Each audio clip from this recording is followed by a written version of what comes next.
결혼의 의미라는 제목으로 하나님 말씀 함께 나누도록 하겠습니다. 오늘이 4월의 마지막 날이고 이제 이번 주는 5월이 시작되는 주입니다. 5월부터 가정의 달이 시작되는데 마침 오늘 본문도 이 가정의 달에 적합한 결혼에 관한 본문입니다. 예수님 당시의 랍비들은 살인하지 말라라는 계명처럼 이 간음하지 말라라는 계명 역시 문자적으로 이해를 했습니다.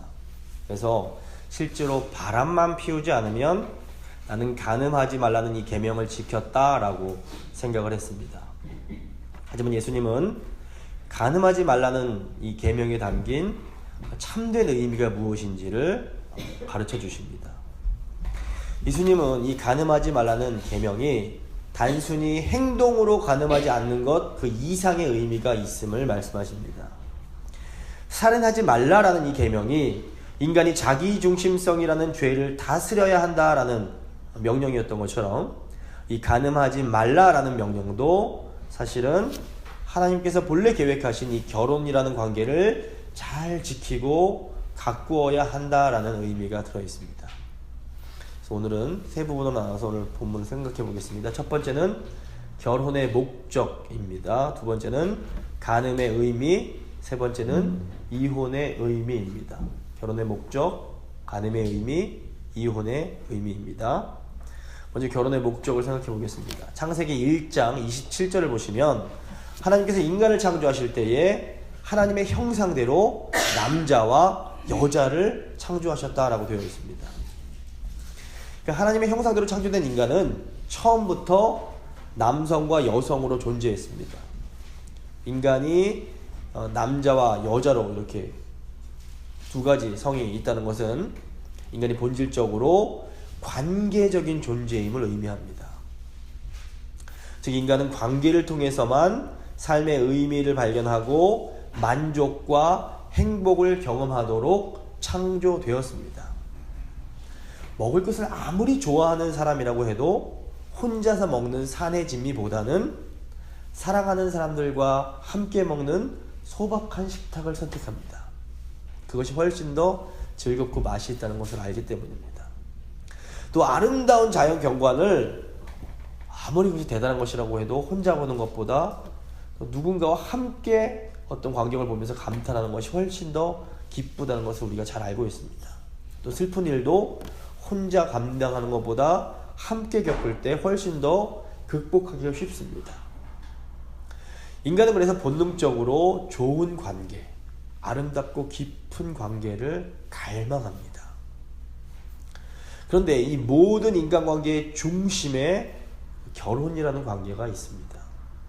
27절 전반 봅니다. 또 간음하지 말라 하였다는 것을 너희가 들었으나 이 간음은 기혼자가 배우자 이외의 사람과 어떤 관계를 맺는 것을 말합니다. 따라서 이 간음하지 말라라는 명령은 이미 결혼이라는 관계를 전제합니다. 결혼이라는 기준이 없으면 간음은 아무런 의미가 없습니다. 예수님께서 이 간음하지 말라라는 계명을 통해서 하시려고 하시는 말씀은 사실 결혼 관계가 얼마나 중요한가에 대한 것입니다. 사람들은 이 남자와 여자가 결혼하는 목적이 행복하기 위해서라고 흔히들 생각합니다. 하지만 이것은 결혼의 목적과 결과를 혼동한 것입니다. 성경이 가르치는 결혼의 목적은 한 쌍의 남녀가 연합을 통해 하나님을 영화롭게 하는 것입니다. 우리가 결혼하는 목적은 하나님의 영광을 위해서입니다. 물론 우리가 하나님 말씀에 순종하며 하나님을 영화롭게 하는 결혼 생활을 할 때 우리는 하나님이 주시는 큰 행복과 만족을 경험할 수 있습니다. 그리스도인이 그런데 결혼의 목적을 하나님의 영광이 아니라 자신들의 행복에 두려고 할 때 도리어 그 결혼 생활은 만족스럽지 못한 경우가 훨씬 더 많습니다. 그러므로 이 행복이란 것은 결혼의 결과이지 결혼의 목적이 될 수 없다는 것을 저희는 절대로 잊어서는 안 됩니다. 창세기 2장 24절을 보시면 아담은 남자가 부모를 떠나 그의 아내와 합하여 둘이 한 몸을 이룰지어다 라고 고백을 합니다. 이 부부는 인간이 하나님의 형상을 드러내며 하나님을 영화롭게 하는 아주 가장 기본적인 최소 단위입니다.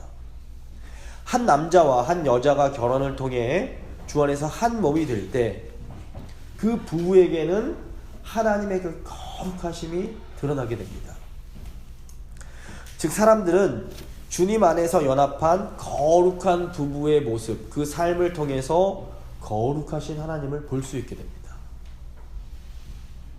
일반적인 부부관계에서 남성은 하나님의 공평과 정의라는 성품을 드러내고 여성은 하나님의 사랑과 은혜라는 성품을 드러냅니다. 물론 독신으로 지내는 분들도 하나님의 형상을 드러내게 됩니다. 하지만 하나님의 본래 계획은 결혼한 부부를 통해서 하나님의 형상을 드러내는 것입니다. 부부관계란 두 사람의 타인이 만나서 하나로 연합하는 것입니다. 결혼이란 영적으로, 정신적으로 또 육체적으로 하나가 되는 것입니다. 결혼을 통해서 전혀 다른 사람을 내 안으로 받아들이고 또 내가 다른 사람 안으로 받아들여지는 것을 경험하게 됩니다. 분명히 다른 두 사람인데 동시에 분명히 하나임을 경험하는 것이 바로 이 부부관계입니다. 이런 의미에서 부부관계는 거룩하신 삼위일체 하나님을 가장 닮아 있는 관계라고 볼 수 있습니다. 성부, 성자, 성령, 삼위 하나님은 분명 다른 위격이십니다. 하지만 성부, 성자, 성령은 서로에게 아주 깊숙하게 침투해 계십니다. 이렇게 삼위께서 서로에게 깊이 관여하고 있는 상태를 신학적인 용어로 페레크레시스, 상호 침투라고 번역되는 이 페레크레시스라고 부릅니다. 좀 설명을 드리자면 성부와 성자는 서로를 무한히 아시고 무한히 사랑하며 서로 무한히 하나됨을 누리고 계십니다. 또 성자와 성령도 서로를 무한히 아시고 무한히 사랑하며 무한히 하나됨을 누리고 계십니다. 또 성령과 성부도 역시 서로를 무한히 아시고 무한히 사랑하시며 서로 무한히 하나됨을 누리고 계십니다. 이렇게 성부, 성자, 성령 세 위격은 한 본체로서 존재하십니다. 완전할 수는 없지만 부부관계는 이런 거룩한 삼위 하나님의 관계를 이 땅에서 가장 유사하게 닮아 있는 관계라고 볼 수 있습니다. 그래서 사도 바울도 에베소서 5장에서 부부가 하나 되는 것에 대하여 이 비밀이 크도다라고 고백을 합니다. 모든 그리스도인 부부들은 주 안에서 연합함으로 하나님의 이 놀라운 비밀을 드러내야 할 책임이 있습니다. 무엇보다 자녀들에게 부모는 하나님을 보여주는 일종의 창문과 같은 역할을 합니다. 자녀들은 부모님을 통해서 보이시지 않는 하나님이 어떤 분인지를 알고 깨닫게 됩니다. 아버지는 하나님이 얼마나 정의로운 분이시며 공평한 분이신지를 보여주는 창문입니다. 아버지는 자녀들이 바른 행동을 했을 때 칭찬을 해주고 또 잘못된 행동을 했을 때에는 바르게 훈계해 주어야 합니다. 이를 통해 자녀들은 옳고 그름을 배우게 되고 도덕과 질서를 몸에 익히게 됩니다. 반면 어머니는 하나님이 얼마나 은혜로운 분이시며 사랑이 많으신지를 보여주는 창문의 역할을 합니다. 어머니는 자녀들의 모습을 예쁜 모습이든 못난 모습이든 있는 그대로 받아주고 용서해주는 하나님의 사랑과 은혜를 보여주어야 합니다. 이를 통해 자녀들은 하나님의 은혜와 조건 없는 아가페 사랑을 경험하게 됩니다. 물론 이 세상에 하나님의 형상을 100% 완전하게 드러내는 완벽한 부모란 존재할 수 없습니다. 하지만 부모가 성화되어 하나님의 그 거룩한 성품을 닮아갈수록 자녀들은 부모를 통해서 하나님이 어떤 분이신지를 더 잘 알 수 있게 됩니다. 그런데 이 부모들이 하나님의 형상을 이렇게 드러내는 책임을 감당하지 못할 때 자녀들은 하나님을 오해하게 됩니다. 에베소서 6장 4절을 보시면 아비들아 너희 자녀를 노엽게 하지 말고 라는 말씀이 나옵니다. 자녀들은 아버지가 공평하고 정의롭지 못할 때 분노하게 되고 이 분노는 결국 죄로 이어지게 됩니다. 가령 아버지 야곱이 요셉을 불공평할 정도로 편애를 합니다. 이로 인해서 다른 형제들이 크게 분노하게 되고 결국 형제들이 동생 요셉을 팔아버리는 죄를 짓게 됩니다. 또 야곱이 딸 디나가 강간을 당하는 불의 앞에서 두려움 때문에 어떤 정의로운 일도 행하지 않았을 때에 이 아버지의 불의는 디나의 오빠들을 화나게 만들고 결국 그들이 세겜 족속을 몰살시키는 큰 죄를 범하게 만듭니다. 다윗의 경우에도 아들 암논이 이복 동생 다말을 강간했을 때 그 사실을 알고서도 아무런 조치를 취하지 않습니다. 정의롭지 못하게 행동한 것입니다. 결국 다말의 친오빠인 압살롬이 아버지를 대신해서 복수를 하면서부터 다윗 집안의 크나큰 비극이 시작이 됩니다. 아버지가 이 하나님의 공정한 성품을 드러내는 그 책임을 다하지 못할 때 자녀들은 분노하며 잘못된 방향으로 나아가기 쉽습니다. 또 어머니가 하나님의 사랑을 온전히 보여주지 못할 때에도 자녀들은 잘못된 방향으로 나아가기 쉽습니다. 제가 지난주에 어머니가 자기중심성에서 벗어나지 못하고 자기 방식대로 자녀들을 다그치며 가르치려고 하면서 이 하나님의 은혜를 온전히 드러내지 못할 때 자녀가 얼마나 그 삶 속에서 큰 고통을 경험하는지에 대한 그 예를 말씀드렸습니다. 이 결혼의 목적은 남자와 여자가 주 안에서 연합하여 거룩하신 하나님의 형상을 드러내어 하나님을 영화롭게 하는 것입니다. 거룩한 하나님의 형상을 드러내기 위해서는 이 정의와 사랑의 균형이 참으로 중요합니다. 바르게 키우겠다고 야단만 쳐서도 안 되고 또 사랑으로 키운다고 뭐든지 그냥 무조건적으로 다 받아주어서도 안 됩니다. 아버지는 잘못한 것에 대해서는 공정하게 혼을 내주어야 하고 반면 어머니는 어떤 상황 속에서도 아이들을 있는 모습 그대로 받아주고 사랑해주는 것이 필요합니다. 물론 이 말씀을 전하고 있는 저도 빈 구석이 매우 많은 부족한 아버지에 불과합니다. 하지만 하나님의 백성들인 우리에게는 주 안에서 하나됨으로 하나님의 형상을 드러내야 한다는 분명한 목적과 기준이 존재합니다.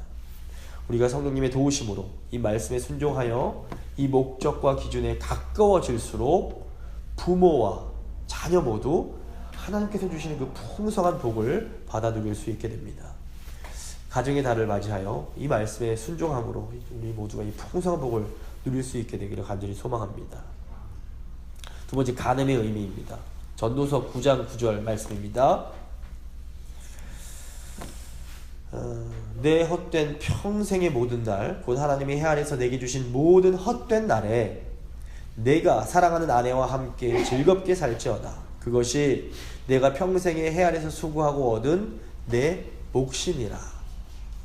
하나님은 우리가 결혼이라는 관계 안에서 만족하고 기뻐하고 즐거워하는 삶을 살기 원하십니다.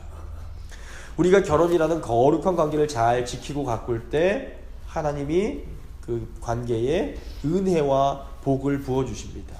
그런데 우리가 결혼이라는 이 관계에 만족하지 못하고 어떤 다른 것을 추구할 때 이 관계에 금이 가고 관계가 깨어집니다. 근데 이 부부 관계가 깨어지면 한 몸이 갈라지는 것이기 때문에 하나님께서 주신 생명이 다 빠져나가 버리게 됩니다. 하나님이 주신 생명이 빠져나갈 때 우리의 마음은 메말라 버릴 수밖에 없습니다. 하나님께서 간음하지 말라라고 말씀하신 이유가 바로 이 때문입니다. 간음은 하나님이 계획하신 결혼이라는 관계를 통해 주시려는 이 안식과 행복을 깨트리는 모든 행동을 대표하는 말입니다. 28절 말씀입니다. 나는 너에게 이르노니 음욕을 품고 여자를 보는 자마다 마음에 이미 간음하였느니라.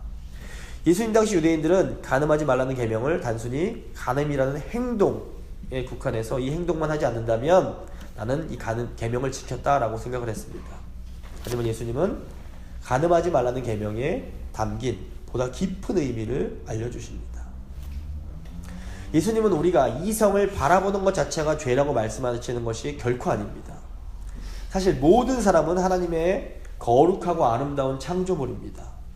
아름다운 꽃이나 자연을 바라보면서 기쁨을 느끼듯 아름다운 사람을 바라보는 건 역시 우리에게 큰 기쁨을 가져다 줍니다.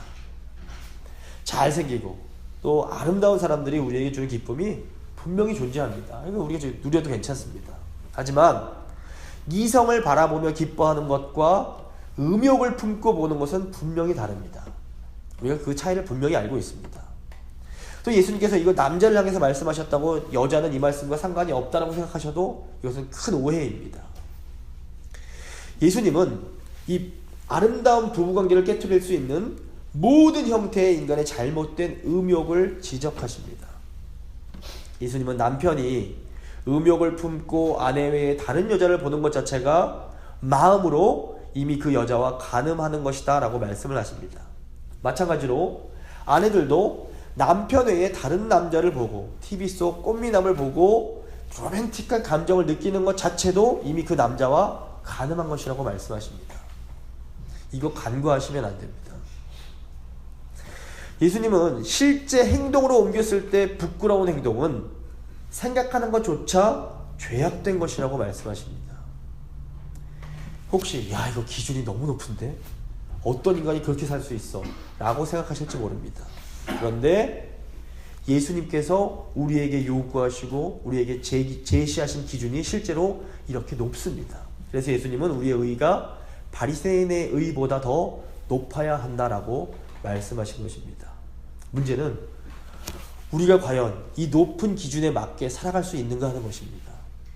예수님께서 연약한 우리를 위해서 주신 해결책이 바로 29절 30절에 나옵니다. 만일 내 오른 눈이 너로 실족하게 하거든 빼어내버리라. 내 백체 중 하나가 없어지고 온몸이 지옥에 던져지지 않는 것이 유익하며 또한 만일 내 오른손이 너로 실족하게 하거든 찍어내어버리라. 내 백체 중 하나가 없어지고 온몸이 지옥에 던져지지 않는 것이 유익하니라. 이 말씀을 그냥 문자적으로 이해하면 굉장히 끔찍한 명령이 됩니다.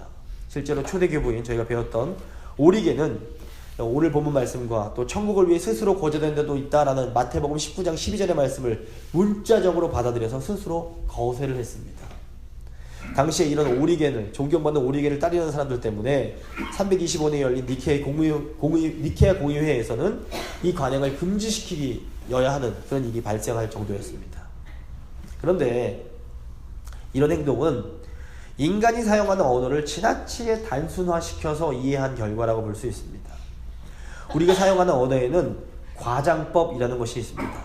지나치게 과장하고 뻥이 너무 심하면 문제가 있지만 저희가 눈물을 한 바구니 흘렸다라는 이런 말을 사용하는데 이것은 정말로 눈을 한 바구니 흘린 것이 아니라 눈물을 정말 많이 흘렸음을 강조하기 위한 일종의 과장법이라고 볼 수 있습니다. 눈을 뽑고 손을 찍어버리라는 예수님의 말씀 역시 강조를 위한 과장법이지 정말로 스스로 불구를 만들라는 의미는 아닙니다. 예수님께서 강조하고 싶으신 것은 어떤 죄에 대해서 철저하게 자신을 부인하라는 것입니다. 신학적으로 이 죄에 대해서 자기를 부인하는 것을 죄 죽임, 영어로 mortification이라고 부릅니다. 그러니까 몰트가 이제 죽음이란 어원인데 죄를 죽이라는 의미입니다. 이 죄 죽임은 예수님이 가르치신 그 거룩의 길로 가기 위해서 어떤 죄악된 습성을 단호하게 거부하며 그것에 대해서 죽거나 또는 그것을 죽이는 것을 의미합니다. 가령 유혹이 눈을 통해서 들어올 때에 그 눈을 빼버리라는 것은 마치 눈이 빠진 소경이 되어 더 이상 볼 수 없는 사람이 된 것처럼 행동하라는 것입니다. 더 이상 그것을 보지 말라는 것입니다. 또 유혹이 손을 통해서 들어온다면 그 손을 자르라는 것은 마치 손이 잘려져서 더 이상 그것을 할 수 없는 사람처럼 행동하면서 더 이상 그 일을 하지 말라는 것입니다. 또 발이 죄를 짓게 만들면 그것을 잘라버린다는 것은 발이 잘려져 나간 불구자가 된 것처럼 더 이상 그 범죄 현장에 가지 말라는 것입니다. 이렇게 우리를 죄짓게 하는 것은 무엇이든지 아주 단호하게 끊어버리는 것이 바로 이 죄 죽임의 핵심입니다. 어떤 목사님은 집사 시절에 돈을 엄청나게 많이 벌고 매우 방탕한 생활을 했습니다. 그러다가 눈물을 흘리며 기도하는 신실한 아내 덕분에 예수님을 인격적으로 만나게 됩니다. 그런데 자신의 생활을 그냥 그대로 유지하면 또다시 이 죄악된 환경에 휩쓸려 버릴 것 같으니까 과감히 모든 것을 끊고 신학교로 들어가 버리게 됩니다. 그리고 많은 젊은 목사들에게 존경을 받는 훌륭한 목사가 됩니다. 오늘날에는 그리스도인들을 유혹하는 음란하고 야한 문화가 너무나 많습니다. 제가 이제 미국에 와서 아이들 데리고 공원을 산책하는데 수영복만 입은 거의 반나치의 여성들이 아무렇지도 않게 사진을 찍는 모습을 목격하고 굉장히 당황을 한 적이 있습니다. 이런 모습을 그냥 미국의 문화이고 캘리포니아의 문화라고 하면서 그냥 방치해도 되는 것일까요? 저희는 이런 문화에 대해서 좀 저항하면서 이 문화를 거부하며 살아갈 필요가 있습니다. 사실 우리가 이 세상의 기준이 아닌 하나님의 기준에 철저하게 맞추어서 살아가려고 하다 보면 세상 사람들로부터 비웃음을 당하기가 쉽습니다. 제가 대학교 다닐 때 신앙이 없는 선배들에게 종종 듣던 말이, 야 임마 너는 술도 안 먹고 당구도 안 치면 도대체 무슨 재미로 사냐? 라는 말이었습니다. 또 제가 신학교 들어가기 전에 잠시 회사에 다녔는데 당시 직원들이 대부분 신앙이 없는 분들이었습니다. 하루는 제가 친구들을 만난다고 친구들을 이제 만날 때 술을 안 마시고 차를 마시며 논다라는 얘기를 이제 했더니 제 바로 위 상사가 큰 소리로 깔깔대고 웃으면서 큰 소리로, 야 신서국이는 친구들 만나서 차 마시면서 논대 하면서 이제 깔깔대며 저를 비웃었습니다. 제가 들어보니까 오늘날 미국의 젊은이들은 혼전 순결을 말하면 비웃음의 대상이 된다고 합니다. 또 이제는 미국뿐 아니라 한국에서도 이 동성애를 반대한다고 하면 아주 편협하고 인권에 대한 감각이 없는 무식한 사람으로 조롱받는 시대가 되어버렸습니다. 이런 세속적인 문화 속에서 우리는 비웃음과 또 때로 박해를 각오하면서라도 하나님의 기준을 고집할 수 있어야 합니다. 몸의 한 부분을 잃어버리고 불구인 채로 생명에 들어가는 것이 온몸으로 지옥에 들어가는 것보다 낫기 때문입니다. 결혼의 신성함을 강조하는 것은 성적인 자유를 강조하는 이 시대의 기준에 완전히 역행하는 너무도 보수적인 것일지 모릅니다. 하지만 영원히 순간보다 중요하고 거룩함이 문화보다 더 중요하며 하나님 나라에 들어가기 위해서라면 이 땅에서 어떤 희생도 치룰 수 있는 가치가 있다는 것을 우리는 절대로 잊어서는 안 됩니다. 그럼에도 물론 우리는 이 세속적 문화를 정하기 위해서 어떤 정해진 규칙을 법으로 강요하는 것은 어렵다는 것도 이해할 필요가 있습니다. 19세기 초부터 20세기 중반까지 미국에서는 백인 기독교인들을 중심으로 금주 운동이라는 것이 일어났습니다. 심지어는 금주가 법으로 정해진 적도 있었습니다. 근데 의도는 참 좋았지만 그 결과는 의도한 대로 되지 않고 도리어 사회는 반동적으로 더 자유롭고 더 악한 방향으로 나아가게 됩니다. 우리나라에서도 한때 법으로 미니스커트를 단속한 적이 있었다고 합니다. 하지만 문화는 법으로 통제할 수가 없습니다. 악한 문화가 변화되려면 하나님께서 위로부터 주시는 부흥밖에 답이 없습니다. 타락한 영국 사회가 큰 변화가 있었던 것은 존 웨슬리를 통해서 하나님께서 큰 부흥을 허락하셨을 때입니다. 그러므로 우리는 오늘날에도 하나님께서 이 땅을 변화시키시는 부흥을 주시도록 사모하며 간구해야 합니다. 더욱이 사람마다 분명한 개인차가 존재합니다. 어떤 사람은 유독 어떤 부분에 약합니다. 어떤 사람은 성적으로 유독 약하고, 어떤 사람은 거짓말에 유독 취약하고, 어떤 사람은 화를 내는데 취약합니다. 내가 어떤 부분이 유독 약한지 우리는 잘 알고 있습니다. 약하면 더 적극적으로 그 죄를 짓지 않도록 노력하고 있어야 합니다. 군인들이 보초를 세우는 것처럼 우리 마음에 보초를 세울 필요가 있습니다. 어떤 위험이 다가올 때 정신을 바짝 차리고 하나님 도와주십시오 간구해야 합니다. 강한 성적인 유혹을 받는 사람들은 그런 성적인 것에 다가가지 않도록 더욱 경계하는 것을 훈련할 필요가 있습니다. 우리가 우리의 연약함들을 위해서 간절히 기도하며 또 순종하기 위해서 애쓸 때 하나님은 사실 우리가 상상할 수 없는 방법으로 우리가 그 죄를 이길 수 있도록 우리를 도와주십니다. 마지막으로 이혼의 의미에 대해서 생각을 해보겠습니다. 예수님은 가는 뿐 아니라 이혼에 관해서도 말씀을 해주십니다. 31절 32절입니다. 또 일렀으되 누구든지 아내를 버리려거든 이혼 증서를 줄 것이라 하였으나 나는 너희에게 이르노니 누구든지 음행한 이유 없이 아내를 버리면 이는 그로 간음하게 하며 또 누구든지 버림받은 여자에게 장가드는 자도 간음함이니라. 사실 이 오늘날 이혼은 굉장히 조심스러운 문제입니다. 제 주위에도 이혼한 분들이 많이 계십니다. 또 그 사정을 가만히 들어보면 우리가 함부로 정죄할 수 없는 굉장히 어려운 사정들이 많이 존재합니다. 그러므로 우리는 감히 이혼한 분들을 함부로 정죄할 수 없습니다. 우리가 감히 이혼한 분들을 정죄할 수는 없지만 그럼에도 또 이혼이 하나님의 본래의 뜻이 아니라는 것은 또 분명합니다. 마태복음 19장을 보시면 예수님은 이 바리새인들과 이혼에 관해서 더 긴 논쟁을 하십니다. 예수님 당시 유대교회는 힐렐 학파와 이 샴마이 학파가 경쟁을 하고 있었습니다. 이 랍비 샴마이를 따르는 힐렐 학파는 보다 엄격하고 보수적인 입장이었고 랍비 힐렐을 따르는 힐렐 학파는 보다 좀 온전한 입장이었습니다. 신명기 24장 1절에 이런 말씀이 나옵니다. 사람이 아내를 맞이하여 데려온 후에 그에게 수치르는 일이 있음을 발견하고 그를 기뻐하지 아니하면 이혼 증서를 써서 그의 손에 주고 그를 자기 집에 내보낼 것이요 라는 말씀이 있습니다. 이제 보수적인 이 샴마이 학파는 이 말씀을 명백하게 부적절하거나 음란한 이 간음죄의 경우에만 이혼이 가능하다라고 해석을 했습니다.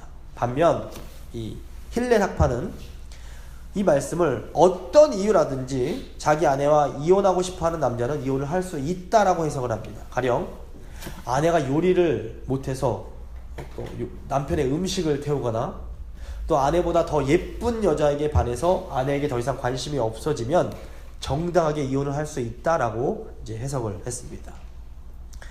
마태복음 19장에서 바리새인들은 예수님께 나와서 사람이 어떤 이유가 있을 때 그 아내를 버려도 되냐라고 물으면서 예수님은 어떤 학파에 속했는지를 이렇게 알아보고 싶어 합니다.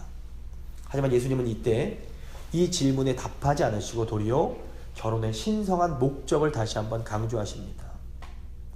이 이혼이란 제도가 너무도 연약한 인간들이 그래도 이 땅의 삶을 포기하지 않고 살아갈 수 있도록 두 번째 기회를 주시기 위해서 어쩔 수 없이 허용하신 것이긴 하지만 하나님의 그 본래의 목적은 아님을 말씀하신 것입니다. 사실 전부라고 말할 수는 없지만 요즘 이혼하는 분들의 많은 분들은 이혼의 그 원인이 자기 중심성에서 비롯된 것을 볼 수 있습니다. 우리가 내 맘대로 하려는, 내 뜻대로 하려는 이 자기 중심성에서 벗어나지 못하고 배우자를 배려하지 않고 내 맘대로, 내 고집대로 행동하려고 할 때에 부부관계에는 어쩔 수 없이 큰 위기가 찾아오게 됩니다. 결론적으로 우리는 이 이혼의 문제에 있어서 이혼한 분들을 결코 함부로 정죄해서는 안 됩니다. 하지만 또 어쩔 수 없이 이혼한 성도들은 자신의 이혼이 결코 하나님의 뜻이 아님을 기억하면서 하나님 앞에서 머리를 숙이고 일평생 겸손하게 살아가는 모습이 필요합니다. 하나님은 겸손한 자들에게 반드시 새로운 삶을 살 수 있는 기회를 허락해 주십니다. 사실 부부관계는 우리의 그 대인관계를 측정하는 거울이라고 볼 수 있습니다. 결혼생활은 서로 다른 두 사람이 연합을 이루어가는 과정입니다. 처음에는 이 부부간에 서로 성격이 너무 다르기 때문에 매우 힘들고 매우 괴로운 경우가 많습니다. 하지만 잘 생각해보면 바로 이 다름이 우리의 삶을 더 재미있게 만들고 다양하게 만들고 서로에게 배울 수 있는 기회를 제공해 줍니다. 부부관계는 다른 사람들과의 관계의 축소판입니다. 다른 사람들에게는 잘하면서 배우자에게는 함부로 대하는 사람이 있습니다. 근데 이런 사람은 사실 어떤 사람과의 관계가 이 배우자처럼 편해지게 되면 그 사람에게도 배우자처럼 함부로 대할 가능성이 매우 높습니다. 배우자를 존중하고 배려하지 못하는 사람은 다른 사람도 존중하며 배려하지 못합니다. 그러므로 배우자를 존중하고 위해주는 것이야말로 모든 인간관계의 출발점이라는 것을 우리는 절대로 잊어서는 안 됩니다. 말씀을 마무리 짓도록 하겠습니다. 결혼의 목적은 부부가 연합하여 하나님의 형상을 드러내므로 하나님을 영화롭게 하는 것입니다. 우리가 하나님의 이 말씀에 순종할 때에 하나님은 결혼이라는 관계를 통해 우리에게 큰 만족과 행복을 허락해 주십니다. 이 간음하지 말라라는 명령은 하나님께서 정해두신 이 결혼이라는 관계를 소중히 여기며 잘 지키고 가꾸라는 말씀입니다. 이것은 에덴 동산 주광의 선악과를 먹지 말라는 명령과도 사실 연결이 됩니다. 아담과 하와는 넘지 말아야 할 선을 지킬 때 하나님께서 주시는 안식을 누릴 수 있었습니다. 우리도 이 결혼이라는 신성한 경계선을 잘 지킬 때에 하나님께서 주시는 안식을 누릴 수 있게 됩니다. 어떤 순간적인 쾌락을 위해 간음을 할 때 선을 넘게 되고 결국 우리는 하나님께서 주시는 참된 행복과 안식을 깨트리게 됩니다. 이혼은 하나님께서 본래 계획하신 목적은 아닙니다. 그러나 우리가 하나님 앞에서 겸손하게 머리 숙일 때 하나님은 우리를 긍휼히 여기시고 새로운 삶을 살 수 있는 두 번째 기회를 허락해 주십니다. 복음은 누구라도 그리스도 안에서 새로운 삶을 살 수 있다라는 기쁜 소식입니다. 지금껏 결혼 생활이 어땠든지 간에, 우리가 과거에 어떤 잘못을 저질렀던 간에 우리가 하나님 앞에 납작 엎드려서 진정으로 회개하면 하나님 우리에게 두 번째 기회를 허락해 주십니다. 오늘 이 시간 제가 다 이제 부부 관계를 생각하시면서 하나님 앞에서 하나님의 기준으로 내가 잘못한 부분이 있다면 진실되게 하나님 제가 잘못했습니다 회개하시고, 하나님 주님의 힘으로 제가 이제 더 온전한 주께서 주신 이 관계를 잘 유지하며 주께서 허락하신 배우자를 잘 섬기며 살기를 원합니다 라고 한번 가정의 달을 맞아서 한번 함께 기도하고 제가 기도하도록 하겠습니다. 기도하시겠습니다.